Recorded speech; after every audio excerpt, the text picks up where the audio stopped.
Hello everyone and welcome back to another adventure in Coriolis. In today's video, I wanted to talk a little bit about recent developments with Carnival Cruise Line and their anticipated return to service.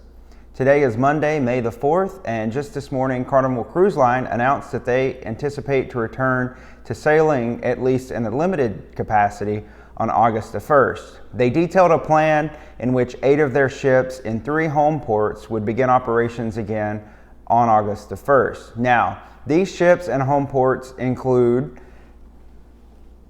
the Carnival Dream, the Carnival Freedom, and the Carnival Vista out of Galveston, Texas, the Carnival Horizon, the Carnival Magic, and the Carnival Sensation out of Miami, Florida, and the Carnival Breeze and the Carnival Elation out of Port Canaveral. These are the only ships that are anticipated to begin sailing on August the 1st. Carnival also said that all other sailings of their ships, all the rest of the ships within their fleet, have been canceled through August the 31st, which means right now, unless they continue this staggered sort of sailing that they're starting, that we could see cruises from Carnival Cruise Line beginning on September the 1st if everything goes well for that first month.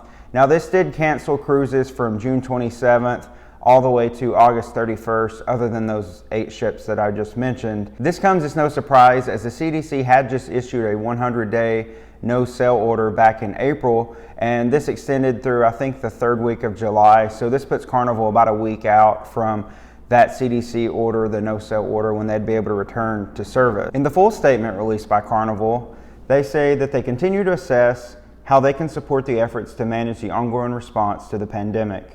The result is to take a measured approach to resuming sailing later this summer, phasing in some cruises starting in August. They're going to use this extended pause to continue to identify and implement additional protocols so they can safely welcome customers back soon. Carnival also went on to say that they would be providing a future cruise credit or full refund for customers. And I myself had a cruise booked in this time frame that was canceled this morning, and with the cancellation email, there was a link to a form. It was very simple. I went on and had 2 options, either to take a 100% full refund or to take a future cruise credit to book a new cruise sometime before, I think you have to book it sometime before 2021 for a cruise sailing through December 2021.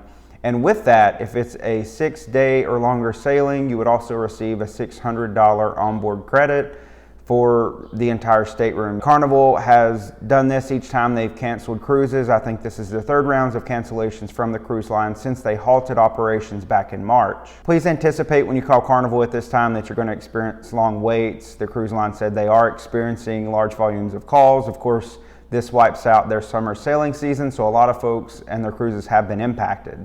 There were signs that this new rounds of cancellations was coming just last week. A lot of folks started noticing that the July cruises on Carnival's website were taken down off the booking engine, which some of Carnival reps, including John Hill, the brand ambassador, said that this was to control the capacity on their ships. With that in mind, we think about the future and will this August 1st date really stick? Will Carnival sell those 8 ships in this staggered capacity? Now they have approximately 3 months to think about how they're going to implement new procedures on their ships and also in the home ports, because when people go for embarkation to check in, I'm sure there's going to be new standards and new steps and new protocols in place at those ports before anyone's allowed on the ships. This recent round of cancellations was released this morning, and just this afternoon Carnival released another statement on their website, perhaps in response to some not so good media reports in response to the first announcement. And in this press release, they said, "Some of the media reports have not fully conveyed the contents of our previous media statement and why certain itineraries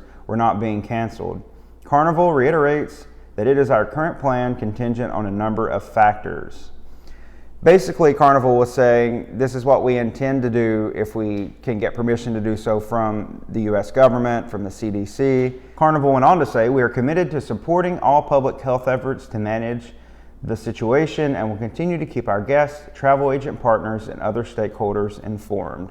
So it looks like Carnival is going to do the best they can to get back up and sailing on August 1st. However, from this latest statement that they released, it did seem like they're sort of leaving themselves a little bit of room, understandably, in case situations do change that would warrant them to again extend the suspension of their sailings.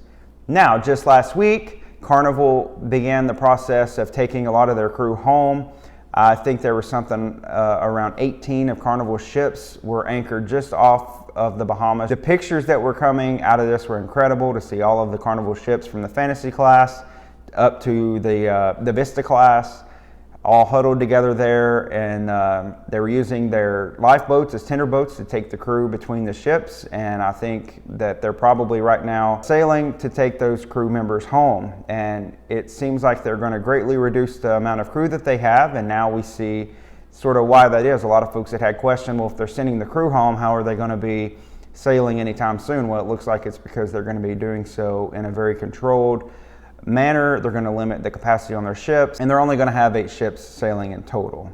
Now, in addition to canceling these cruises through August the 31st for most of their ships and most of their fleet, they also announced that the entire Alaskan season for the Carnival Spirit would be canceled this year. In addition, they also said that the repositioning of the Carnival Spirit from Vancouver to Honolulu and then to Honolulu to Brisbane, Australia has now been canceled, and I guess the Carnival Spirit will sail without passengers back to Australia sometime this fall. If you had a cruise impacted by this recent round of cancellations, I hope that you're able to soon find a sailing that you get excited about or able to rebook, either taking advantage of the future cruise credit or the full refund, and that we can all be back on board a Carnival cruise sometime in the near future. Thank you all for watching this video. I hope you found it informative. Please remember to subscribe to the channel if you aren't already, and if you are subscribed, turn on those notifications so that you don't miss the next adventure. Until next time, thanks for watching.